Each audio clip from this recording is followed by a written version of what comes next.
22h pétant le trou, moi dans le bâtiment en train de compter. Ce soir on se fait pas péter par les stars parce que le langage est codé. Un billet, on célèbre, sans billet, on célèbre encore. Bitch, serre le champagne pour ma communauté. Salut Esprit, comment tu vas? Ça va et toi? Ça va très très bien, on est à quelques minutes de ton passage, comment tu te sens? C'est ça, bah bien, relax, tranquille. Avant de parler du futur, j'aimerais qu'on revienne un peu au commencement. Est-ce que tu penses que le vrai déclic pour toi a été ce voyage à Washington où tu as vraiment découvert la culture avec la culture hip-hop de New York avec The Diplomats par exemple? Je pense que le voyage à Washington, c'est là où ça m'a accéléré pour rapper en fait. C'est un déclic? Ouais, je pense que là-bas, je commençais à gratter mes premiers textes, tout ça, vraiment, tu vois. Et j'ai vraiment observé la culture américaine, tu vois. Donc du coup, ouais, je pense que ça a été un accélérateur carrément. Est-ce que par exemple Dipset a été important pour toi, je pense, et surtout moi je me rappelle de Roi qui déchirait à cette période-là. Est-ce qu'il a été une inspiration aussi pour toi dans ton flow et dans cette technicité? Ouais, carrément, c'est des mecs qui m'ont grave inspiré, dans même leur attitude et tout, tu vois ce que je veux dire, comment ils se tiennent devant la caméra, comment ils rappent, comment il y a un mouvement autour d'eux aussi, tu vois, parce que voilà, ils avaient plein de gens autour d'eux, tu vois, ils avaient un mec comme Freaky Ziki aussi qui était là juste pour ambiancer, etc., etc. Même leur scène, tu vois. Je me rappelle d'une scène marquante où ils avaient reproduit un corner, tu vois, de leur quartier où ça vendait et tout, machin et tout. Donc ouais, tout l'entertainment autour de ce groupe-là, je pense que ouais, ça m'a inspiré.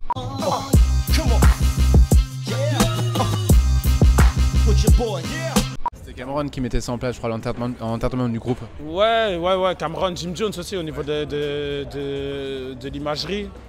Beaucoup, et après ouais, il y avait Joe Santana qui performait à fond, et puis après il y avait du monde autour de ce mouvement Dipset, des Max B, tu vois, qui ont donné des French Montana aujourd'hui. Il y avait grave du monde, tu vois. Donc, ouais. On va parler un peu de ton écriture aussi. Je trouve que depuis quelques temps et depuis quelques semaines, voire mois, elle s'est élargie, elle est plus universelle. Est-ce que tu as ce sentiment aussi d'une écriture plus universelle? C'est marrant que tu me dis ça.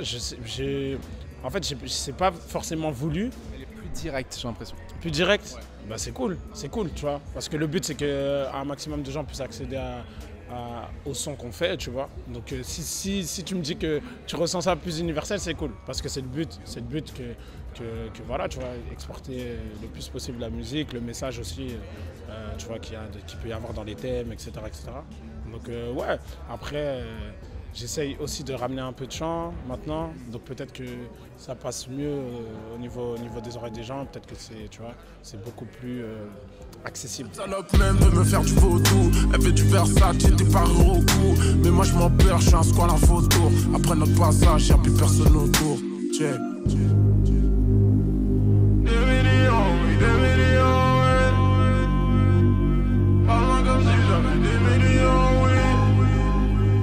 L'ouverture d'esprit, c'est quelque chose qui est ultra important dans ta musique, parce que quand tu passes de Million avec Twinsmatic à Celt, en passant par, il y avait le morceau A380 où tu reprenais un morceau de Von Halen, et tu passes avec Madame Monsieur à 2H ou Necfeu, j'ai l'impression que cette idée d'ouverture d'esprit, c'est quelque chose qui est primordial dans ta musique.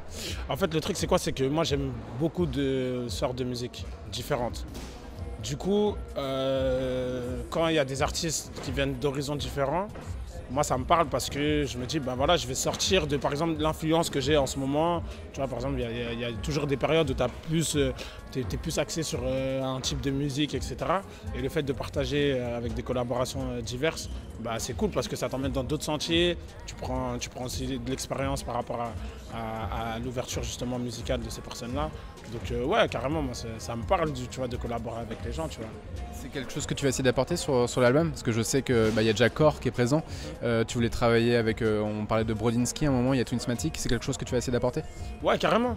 En fait, mon album, j'aimerais que ce soit les musiques de ma life, entre guillemets, tu vois. Ouais. C'est-à-dire que toutes les influences que j'ai pu avoir ou tout ce que j'ai apprécié écouter, que je puisse le retranscrire dans l'album, tu vois. D'accord. Donc c'est carrément le but, carrément le but. Et qu'est-ce que tu peux nous dire en info sur cet album justement? Alors je veux une bonne info, sinon je te demande de me chanter du Jhené Aiko. Jhené Aiko, ouais. Carrément. Ah ouais, Jhené Aiko c'est chaud, je crois que Jhené Aiko elle-même elle a du mal à chanter ces trucs en live, j'ai vu.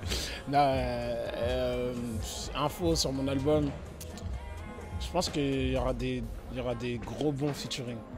Pourquoi je te dis gros bons? Parce que en plus il pourrait y avoir des noms, tu vois, mais je pense qu'il y aura des très bons sons, tu vois, en collaboration.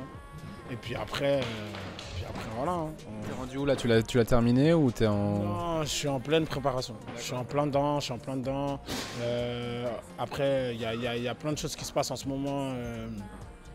Val qui nous fait un petit photobond. Val, non mais il est super vif, Mais tu lui as dit bonjour, bonjour. Val, t'as dit bonjour ou pas?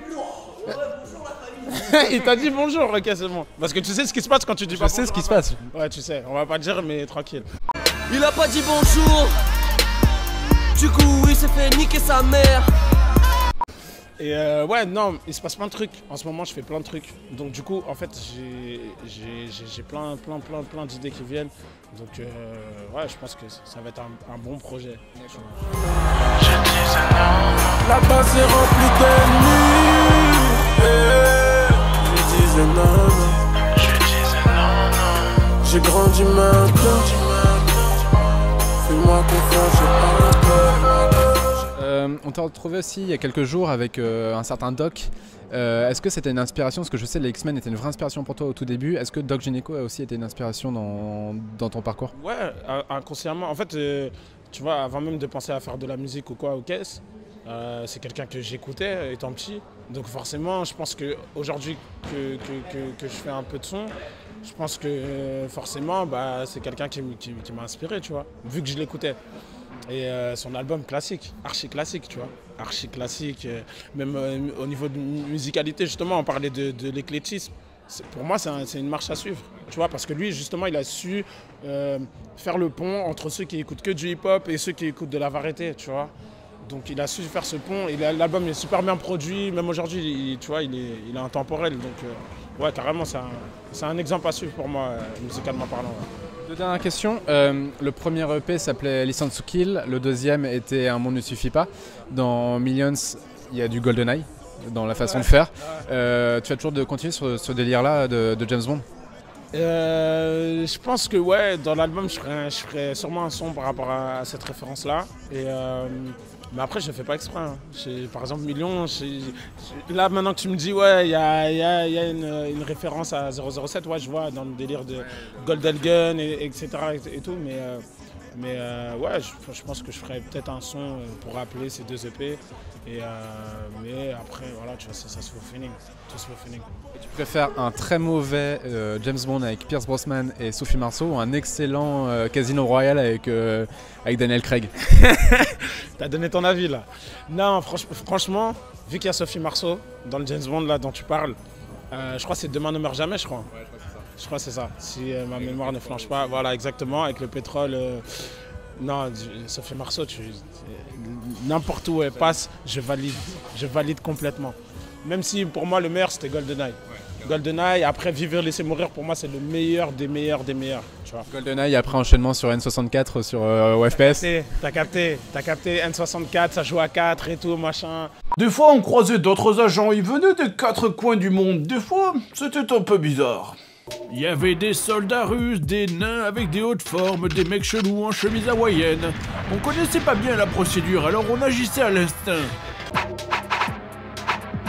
Avec Baron Samedi, tu vois, le petit haut job, comme ça tu peux pas te faire toucher par tu vois, les grenades launchers, tout ça. Non, on a rodé. Ouais, les spécialistes. Tu connais, on a rodé, carrément.